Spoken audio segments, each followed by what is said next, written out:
સુરત ઉધના ગામ પાસે મોબાઈલ ચોરની ઘટના। સુરત શહેરમાં ઉધના ગામ પાસે આવેલા મેઇન રોડ ઉપર એક યુવક મોબાઈલ ચોરતા પકડાયો અને લોકોએ એને મેથી પાક આપ્યો હતો। ઘટના સ્થળ પર ઉધના પોલીસ પહોંચી ચોરનો કબજો લઈ આગળની વધુ તપાસ હાથ ધરી। આપ જોઈ રહ્યા છો ગુજરાતની સૌથી પહેલા ખબર આપતી Surat express news channel director Rajesh મંગલેની સાથે।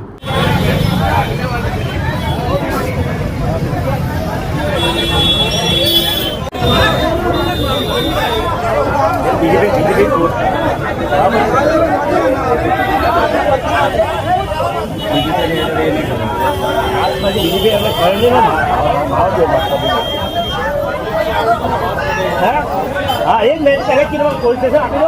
आपका टोल लगे बराबर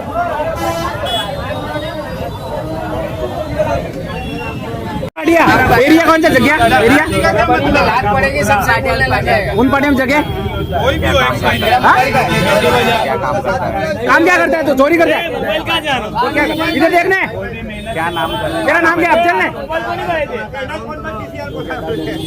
तो मार कैसे खाएगा ना सब्जी खाएगा मेहनत करके जो कमाता है उससे कुछ पैसा कमाता है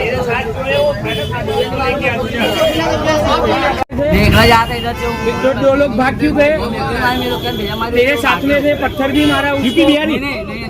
तेरे वो बाकी के दो लोग भागे क्यों मेरे पापा क्या करते हाँ कितने भाई है तो